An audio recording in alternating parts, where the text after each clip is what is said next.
Greetings, everybody. My name is Gabriel Rodriguez, and today I'm going to be talking about how phones are affecting us today in society. A little quick story. During my high school senior year, I spent 80% of the time using my phone in my pre-calculus class, but I do not recommend that, even though I passed the class, but I do not know how. Yes, phones do have positive effects on us humans, but they do have negative effects that we cannot ignore at all. I've seen people determine their semesters because of their phones. They change because of their phones, and also end their lives in accidents because of phones. As I stated, yes, we cannot ignore that phones are very good and great for humans, but we cannot ignore the negative effects they have on us and humans. Also, phones have been the topic of controversy during the last decades about which kind of topics they're bad or not. But I'm going to be talking about the three topics: education, social, and health.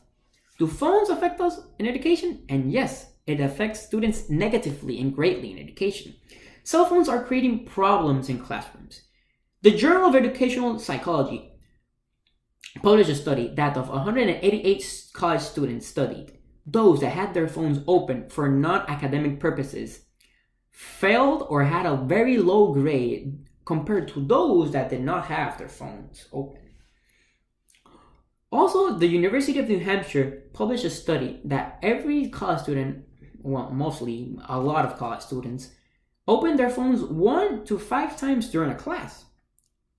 And also, during that same research, those students, well, the majority, 88% of those students admitted that they opened their phones while the professor is writing on the board. That is, I'm guilty as charged. I do that as well. Cell phones have reduced also the ability of thinking. The University of Waterloo say that us depending on our phones for quick access information and whatnot can harm our cognitive ability thinking in our upcoming years, and that will affect us greatly. Maybe they can affect us in Alzheimer's and whatnot. That is very bad.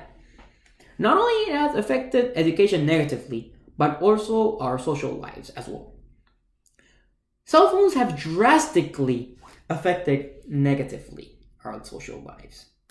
Cell phones are making us interact way less than before. I have a personal experience. I'm on the Florida Memorial soccer team. And one time we had a game, and as we said to ourselves, hey, let's bond together and let's take tables and eat together. But what if I say to you that out of the 19 players in the team, only 15 were on their phone? 15, and 4 were having a conversation, myself included in the conversation. That says a lot. Also, most of my friends in Puerto Rico say to me, I rather prefer texting than having a conversation face to face. That says a lot. Also, cell phones are ruining family bonds.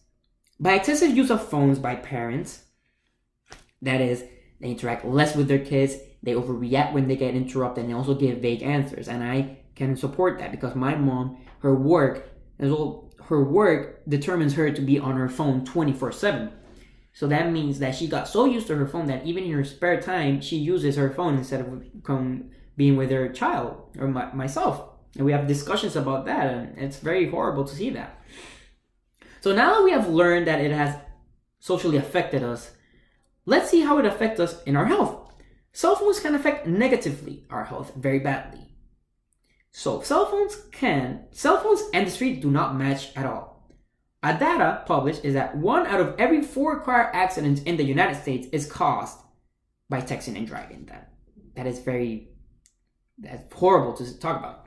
Also, according to a AAA poll, 94% of students in the United States 94% of teen drivers in the United States say that texting and driving are bad. But hear this fact: 35% of those students those teens do not care, and they text anyway, and that is so cruel. So they're risking their lives, and they do not care about their lives because of that. And also, cell phones affect our way of sleep. The lights emitted by phones restrain the melatonin production that we have in our body. That means that they affect our way of sleep and our waking cycle. And also, late night rings, beeps, late night calls, texts, everything the phone emits at night affects our way of sleep. And sometimes that's why we wake up grumpy were not in the great mood because of a phone interrupted us. So now that you have learned the negative effects of phones, we need to act about it quickly. Phones have negative effects that affect our lives in every aspects imaginable. Let's take, for example, one of the points of education. Students would prefer to be on their phones rather to be attending the class. And that says a lot. So, as I said, in summary of all my main points, cell phones are affecting us very negatively in all kinds of ways. So, in conclusion, we must be aware of how we use our cell phones in our day-to-day lives and do not let this habit transfer to the next generation. Thank you and have a good day.